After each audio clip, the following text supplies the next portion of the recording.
E aí, gente, começando mais um módulo, eu e aqui Madalena, minha ovelha, vai ficar aqui quietinha. E vamos continuar com o nosso assunto, né, de missões, evangelismo, que tá tão legal. Quando eu estava fazendo esse estudo, eu falei sobre os povos, pensei nos povos que faltavam para serem evangelizados no Brasil. Porque na minha cabeça de quem viaja e vai para as igrejas, tá rolando avivamento no Brasil. Não que não esteja, mas assim, nós temos 200 mil pessoas nessa nação. Dizem que tem 45 mil evangélicos, sei lá. Mas onde você vai ter uma igreja? Você vai lá para uma praia no fim da Bahia, você vê uma assembleia, você vê uma universal, você vê igreja em tudo quanto é canto. Então você pensa assim, poxa, estamos bem respaldados. Na verdade, existem 117 etnias sem conhecer Jesus no Brasil. Primeira, Ribeirinhos, que é a comunidade ali na Bacia Amazônica. São 37 mil comunidades e 10 mil comunidades não têm igreja. Nós temos um trabalho na Amazônia que a gente vai com barco, né? Os missionários vão com barco, com médicos, dentistas e levando comida, levando saúde para as pessoas e a parte espiritual também. E as crianças não sabem quem é Jesus. Isso é esquisitíssimo, mas existem pessoas que não fazem ideia quem é Jesus. E pra gente isso é muito esquisito. A gente fala, nunca ouviu Jesus nem por cima. Não, ela nunca saiu da beira do rio, ela nasceu ali, né? A senhorinha também morou ali, nunca ninguém abriu a boca para falar nada. Então os barcos vão parando dos missionários e levando a palavra. Na verdade foi assim que começou, quando aquele povo, o Green, o Samuel, vieram lá o Daniel Berg, vieram lá da Suécia até Belém. Eles entraram pelos ribeirinhos, foram levando Bíblia, foram evangelizando as pessoas. Tem a comunidade dos ciganos, são 700 mil ciganos. Você tem noção? Eu até caí para trás porque o único cigano que eu vi na vida foi uma vez que tentou vender uma pulseirinha de ouro pro meu pai e ele acreditou e comprou. E ele tinha um dente de ouro e eu morri de medo. São 700 mil ciganos. E, na verdade, só 1.000 ciganos são crentes. Como é que pode ter tantos 700 mil ciganos? Eu até parei aqui para respirar e falei, cadê esses caras? Porque eu não vejo nenhum. Onde é que tá? Deve estar roubando alguém, sei lá. Mas só 1.000 são crentes. Você tem noção? Que dificuldade, eles vivem em cabana, vivem por aí, na doideira deles. Eu não sei onde eles estão, tá? Se você souber, depois você me avisa. Mas só 1.000 são crentes. Eu fiz essa brincadeira porque falam, né? Que o cigano, ó, passa a mão, mas sei lá se passa. Só sei que só 1.000 são crentes. Outro grupo são os sertanejos. Sertanejo não é Jorge Mateus, André e Lucas, Maiayara, Zique Zara, não é isso que eu tô falando. Os sertanejos do sertão. Existem 6.000 assentamentos e 100 assentamentos não tem igrejas. Porque você viu como a obra no campo nordestino está forte? Porque ali tem o Padinho Cícero, tem aquela idolatria, todas as igrejas investiram muito em correr ali. Mas você não vê ninguém correndo atrás dessa ciganada, também desses ciganos aí, né? Mas no sertão a obra está bombando. Os quilombolas, que são comunidades afrodescendentes, tem 5.000 comunidades e 2.000 sem igreja. Os caras nem sabem o que você está falando. Eles têm a cultura da Umbanda, a cultura deles, e eles não sabem a real. Então, na verdade, às vezes você quer ser mandado para outra nação, em outro país, e tem pessoas aqui que não sabem quem é Jesus. Impressionante. Existe outro grupo que são dos imigrantes. Existem 300 mil pessoas no Brasil, imigrantes, e 100 países representados no Brasil. Então, às vezes você vê o cara fazendo culto em inglês, você fica, ai que besteira, ninguém fala inglês. Eu já vi um muçulmano no Rio de Janeiro no culto inglês, ele e o amigo dele. Não sei se eles estavam doidão, se tiveram fumado uma bucha, ou se eles queriam explodir tudo. Eles sentaram lá, com aqueles turbantes lá, e ficaram assim, ó, com cara de doido, ouvindo o culto inglês, aceitaram Jesus. Então, como é importante a gente também pensar neles, né? Agora, esse sexto grupo para mim também foi um susto, que são os surdos, né? Porque toda vez você vê agora as lives estão bombando no mundo inteiro e sempre estão ali com aquele quadradinho, com as libras e tal. E eu pensava, mas será que tem tanto surdo assim? Há 9 milhões de surdos no Brasil. Você tem noção que tem de gente que precisa da palavra de Deus? E 1% crê em Jesus. Então, olha um povo que precisa ser alcançado. O evangelho também no Brasil tem uma faixa muito difícil. Ele não chega nos mais pobres e ele não chega nos mais ricos. Olha que coisa doida. Então vamos falar das dificuldades, olhando pelo lado evangelístico. Por que ele não chega nos mais pobres? Quando eu falar mais pobres, eu vou falar pessoas de rua mesmo, cracudo, esse tipo de situação. Uma vez eu fui entregar comida na rua. Era 3 horas da manhã e eu comecei a dar uma sopa e tal, e eu sentei com as crianças. Tinha umas crianças, umas adolescentes e tal. Sentei no colchonete no chão, no centro de São Paulo, e falei, tô abafando, né? Daqui a pouco eu senti uma pulga assim, outra, daí eu falei, meu, acho que esse não é meu ministério, as pulgas estão me comendo. Daí elas olharam pra minha cara e falaram assim, ô tia, a gente sabe todos os louvores na igreja, e cantaram uns 10, sabia mais que eu. E a gente não quer essa sopa rala, a gente quer bolacha recheada. E vim aqui para fazer isso que você está fazendo, todo dia todo mundo vem. Eu quero ver a senhora pegar a gente e levar para dentro da casa da senhora. Eu falei, eu também. Eu também. Fiquei com uma cara. Eu falei, meu Deus. Por quê? Porque o que essas pessoas querem, elas querem casa. Elas querem sair do relento. Elas querem roupa. Elas querem comida. Então você não pode pregar para uma pessoa miserável se você não fizer alguma coisa com elas. Ali a fé e a obra tem que andar junto. Você entendeu? Não se leva Jesus para uma pessoa miserável, porque ela está com fome. No começo da igreja tinha um irmãozinho que adorava pôr bêbado no culto. Adorava, levava todos os bêbados para dentro do culto. Daí você está pregando, o bêbado grita, é verdade. Outro, salva Jesus, bêbado atrapalhava tudo. Daí os caras lá, meu, você tem que aceitar Jesus. O cara morrendo de fome. Eu cheguei e falei assim, para de trazer o bêbado pra cá. Você vai fazer o seguinte, você vai dar banho nele lá em cima, que tinha um chuveiro, daí o cara gelou, tipo ferrou, né? Você corta a unha dele com uma enxada, faz o que você quiser, cara. Dá banho com ele no lava-jato, mas você vai cuidar do cara. Corta o cabelo dele, corta a unha, deixa ele careta, dá um sanduíche, depois você traz o cara. E o cara, quando tiver sem fome e tiver passado o calor do álcool, passado a cachaça, você traz para ouvir a palavra, entendeu? Agora, qual que é o problema? As pessoas querem levar Jesus para o miserável e ir embora. Ai, Jesus te abençoe, que Jesus te abençoe, meu filho. Sabe, às vezes eu vejo a pessoa na esquina e penso, não posso fazer nada por ela, o que adianta eu abrir a janela, vou dar um troquinho para ela vai lá, vai usar crack, vai comprar pinga, comprar cigarro. Não era isso que a gente tinha que fazer, né? Na verdade, ai, pastora, mas esse não é papel da igreja, é papel do Estado. O Estado não vai fazer isso. A gente vê, por exemplo, na Cracolândia, o que a gente tem feito, o Estado não faz.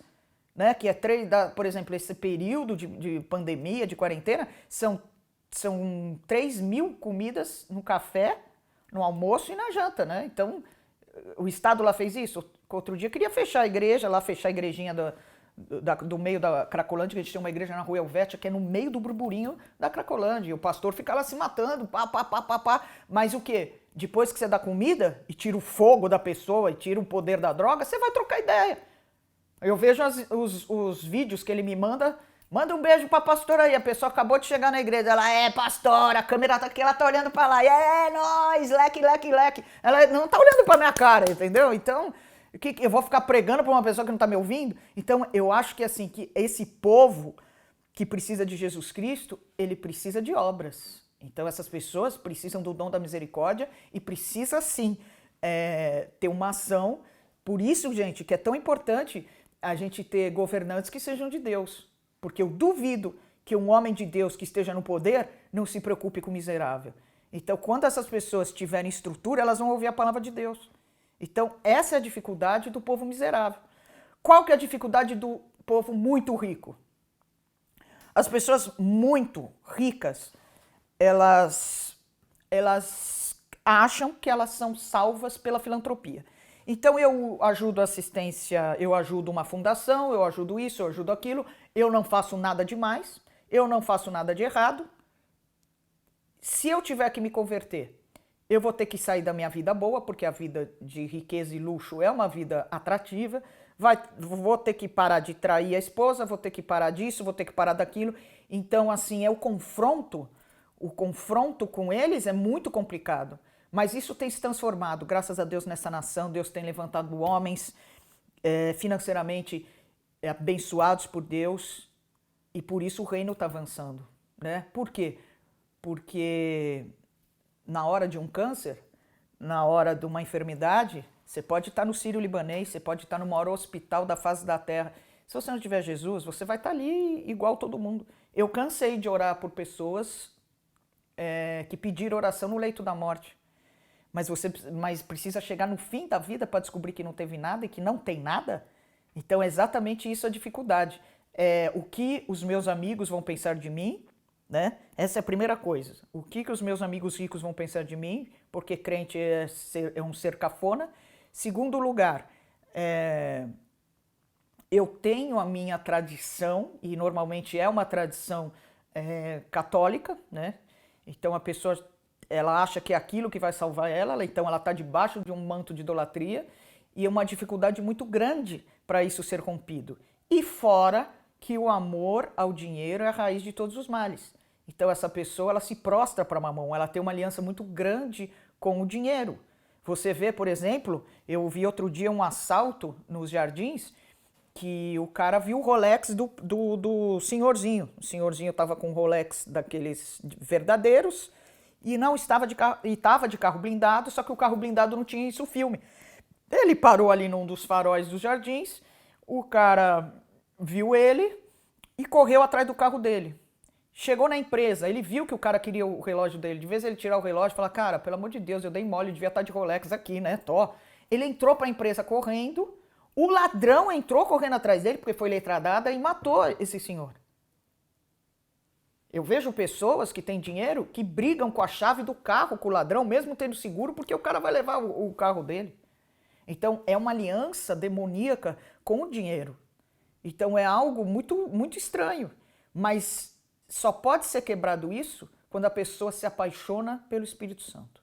Quando ela descobre que a vida dela, ela é pobre, ele é pobre, ele é nu e ele é cego diante de toda essa situação e diante de Deus e dos homens. Então, como é importante você levar um evangelho que não seja a mesma letra que ele está acostumado.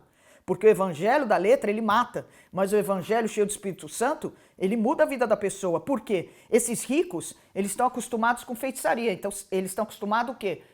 Eles vão lá, os caras derramam sangue e profetizam. Vai acontecer isso, isso, isso na tua vida. Eles trocam, eles pagam para que isso aconteça. Então, eles gostam do espiritual.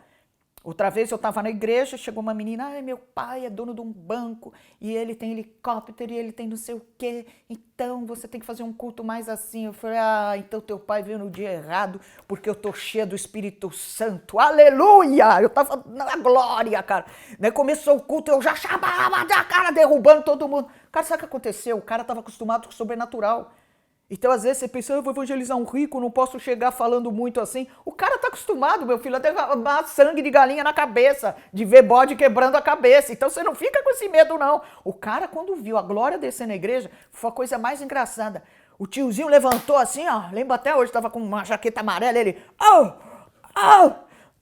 e queria dar passe na filha. E a filha, tira a mão de mim. Eu vendo os dois brigar lá do altar, eu ria, cara. Eu falava, olha que confusão. Ele querendo ungir a menina empurrando o pai, a glória descendo. O cara saiu de lá com o cabelinho dele assim, branco pra cima, assim, ó, tum. Saiu, ele, obrigado, viu? Porque eles estão acostumados com o sobrenatural. Então, muitas vezes você fica, não, eu não posso falar nada com essa pessoa aqui, porque ela é chique, ela é fina. Você não sabe o que ela faz para ter dinheiro, meu irmão. Você não sabe o que ela já aprontou para estar lá com o status. Então toma muito cuidado para você não ser enganado por Satanás e acreditar que o sobrenatural atrapalha. Você sabe que quando começou a igreja, eu vi muita galera chegando, né? Galera do surf, galera bonita. E eu falei, meu Deus, como é que eu vou fazer os cultos? Eu estava começando a pregar. Como é que eu vou fazer os cultos se eu gosto do mover? Eu acho que eu vou levar só palavras evangelísticas. eu pegava o microfone, de pôr daquela adoração louca. Aliás, eu não podia nem fazer nada, porque na adoração as pessoas já caíam endemoniadas, outras caíam da glória, não tinha diácono, tinha que expulsar o demônio, puxa o pé de um, uma confusão. Na hora que eu ia pregar, eu tava já... Tinha acabado de expulsar demônio, orar por pessoas no louvor. Quando eu chegava para a hora da palavra, como que eu ia falar? Eu ia falar o quê? Olha, gente, alguém aqui quer Jesus, alguém aqui quer a salvação, alguém aqui está feliz. Eu chegava já no poder. O que acontecia? O fogo descia e as pessoas eram salvas. O fogo não é inimigo da conversão. O fogo não é inimigo do evangelismo. O fogo, ele é a nossa arma para que as pessoas cheguem perto de Deus. Quando você tem fogo, você tem dons. Se você tiver palavra de conhecimento, as pessoas vão vir muito mais para Jesus. E a palavra de conhecimento nada mais é o dom de conhecimento que você chega e Deus faz você se ligar no que está acontecendo na vida da pessoa ou revela o que está acontecendo na vida da pessoa. É uma imitação de Satanás. Então quando você vê esses caras que chegam, está acontecendo isso na tua vida, tal, tal, tal. Satanás imita dom. Quem deu isso para os homens foi Deus. E quando você está cheio do fogo do Espírito Santo, Deus te dá isso. E você consegue evangelizar as pessoas, porque o apóstolo Paulo fala, o nosso evangelho não é evangelho de palavras, o nosso evangelho é evangelho de poder. Então se você quer ganhar tanto os mais ricos como os mais pobres e as classes mais difíceis da face da terra, é através do poder do Espírito Santo. Que isso fique claro para você. Não dá para criar leis. Olha, hoje eu vou sair de casa para evangelizar o meu amigo e eu vou falar isso, isso, isso. Chega na hora, teu amigo tá de um jeito emocional e usado um tipo de droga e cai endemoniado na tua frente, a tua tese cai por terra. Então preste atenção. Seja amigo do Espírito Santo se você quer ser um grande evangelista. Deixe o Espírito Santo agir. Eu lembro que uma menina disse assim para mim, eu trabalhava na TV Bandeirantes, nos esportes, né? Eu trabalhava de estagiária, fazia jornalismo, e ela chegou para mim e falou assim, minha irmã é da bruxaria e tal, e ela disse que se você provar que teu Deus é mais forte, ela vai para a igreja. Eu falei, lógico que eu provo. Gente, como que eu ia provar um negócio desse? Tinha nem um ano de conversão, falei que eu ia provar. Deus olha e fala, é isso aí, vai nessa, tua força. E fui. Entrei num Uno vermelho, para você que não sabe, era um carro vermelho que parece uma botinha. Entrei no carro dela, eu entrei na sala dela, ela tava com um pêndulo, assim, ó, tudo escuro, assim, com uma luzinha. Eu falei, ferrou, a mina dos poderes. Daí a mina olhou pra minha cara e falou, o seu Deus é mais forte do que o meu? Falei, real, cara, meu Deus, destruidor, meu Deus é sinistro. Ela falou, você prova? Eu falei, prova, mas não pode ser aqui. Porque eu queria ganhar tempo, entendeu? Daí eu fui pensando no caminho, o que eu vou fazer, meu Deus, que vergonha, como é que eu vou passar isso, olha o que você me pôs pra fazer aqui, essa mina aqui com essa cara de doida. Cheguei no carro dela, cara, paramos perto do estádio do Morumbi, um calor. Eu falei pra ela assim, fecha o olho. Ela ficou assim com a mão, assim, porque tá acostumado com o sobrenatural, ela tava esperando um passe, né? E um calor. E daí eu falei, Deus do céu... Não tinha o ar-condicionado no carro, não podia abrir por causa de ladrão. Daí eu fechei o olho e comecei a comecei a orar em línguas, e não vinha nada. E eu falava assim, Deus, que vergonha, cara, eu não sei o que falar pra essa mina. Cara, como que você vai provar que é mais forte que ela? Eu vou dar um soco na cara dela, quando ela acordar, eu falo, foi Deus, cara, ele e a força dele. Falei, eu não sei sair disso, Deus, eu não sei. Era 20 minutos suada, assim, orando em línguas. Daqui a pouco o Espírito Santo falou, ela está com um cara em adultério. E a mulher é uma mulher deficiente física. Na hora eu falei, você tá com um cara e essa mulher... E ele é casado com uma mulher que é deficiente. Tal. Ela começou a chorar. E disse que a mulher do cara estava na cadeira de rodas. E, cara, sabe o que aconteceu? Em um mês essa mulher estava se batizando. E estava indo em todos os cultos. Ela e a irmã. Mas o que eu podia fazer? Sabe quando que eu ia conseguir? Nunca. Com a minha força, com a minha lábia, com o meu dom de comunicação, zero. Então, meu irmão, eu escuto muitas e muitas e muitas leis de evangelismo. Eu escuto regras e cursos de evangelismo que eu tenho vontade de dar risada. Então, para evangelizar, seja bonzinho, escove os dentes, peiteie o cabelo e dê um panfleto. Meu irmão, não é tó, entendeu? Evangelizar não é assim, tó. Tó o quê, meu irmão? Tó o quê? Você entendeu? É tó o quê? Você tem que pegar uma pessoa, não é tó. Você pega uma pessoa e fica com ela até ela se converter. Entendeu? Não adianta falar com um monte de gente e não dar um fruto. É que nem a pessoa, 1000 pessoas aceitaram Jesus. A igreja não tem essa mania. 1000 pessoas aceitaram. Pois é, quantas se converteram? Nunca mais volta o nego lá. Então você tem que ficar na pessoa, até ela se converter. Levou o seu amigo para a igreja, vai no outro dia, de vez buscar o outro, busca junto, mas pega esse aqui e fica batendo nele até esse cara dar fruto. Não adianta pegar um aí e ficar tó. E o Espírito Santo me ensinou isso. Quando você for, vai até o fim com a pessoa. Vai até o fim. E não tem regrinha, não tem lei. Entendeu? Por exemplo, vamos lá. Vamos fazer um grupo de evangelismo na nossa igreja e vamos bater na porta da casa das pessoas. Primeira coisa, já existe um problema com esse negócio de bater na porta, que vão achar que você é testemunha de Jeová. E não vão abrir. Se bem que uma vez eu abri. Eu abri lá na praia.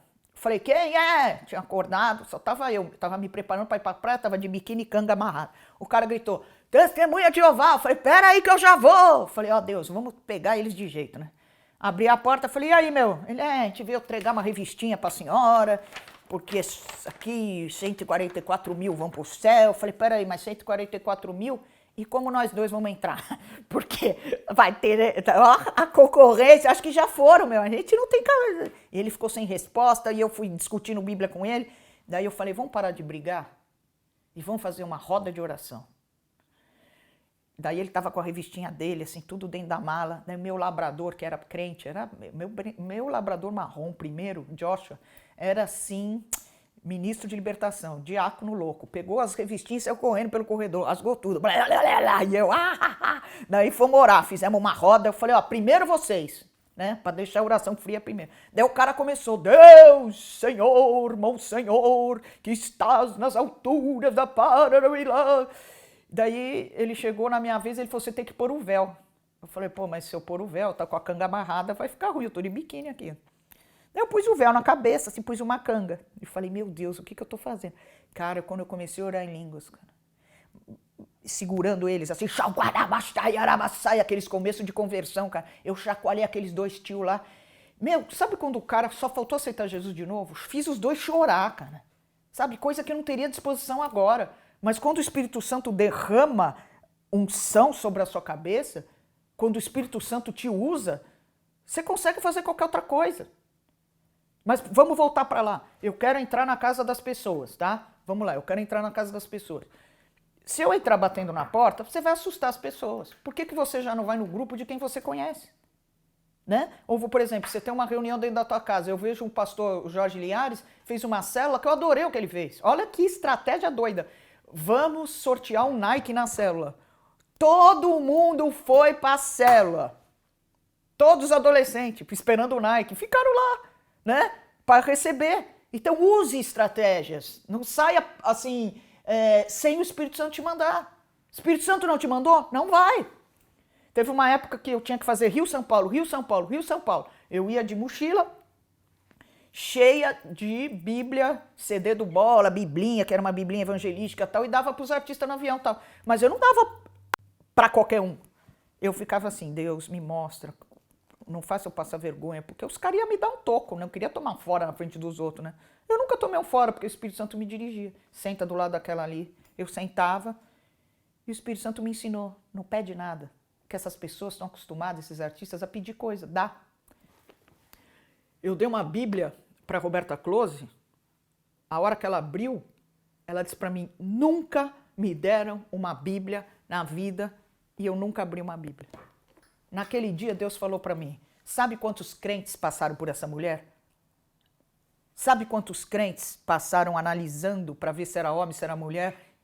E ficaram, Senhor Deus, amarro, queimo, crucifico, faz alguma coisa e nunca ninguém colou nela? Porque falar de longe e meter o pau é fácil, eu quero ver você colar nessa pessoa.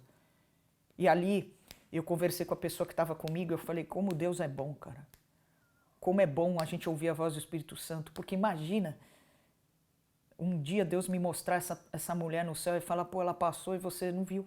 Você não viu não, você amarelou, porque você não sabia lidar com situações adversas. Então não evangeliza só quem você gosta, não evangeliza só quem é do seu grupo, evangeliza como Paulo, faz de tudo para com todos, amém? Se transforma, Aprenda a evangelizar um rico, uma tia, um artista, um doido, um mendigo, mas deixa o Espírito Santo te usar. Se você quer realmente ser usado, quer ser um missionário, quer ser um homem que faça a obra de Deus, que cumpra o ID.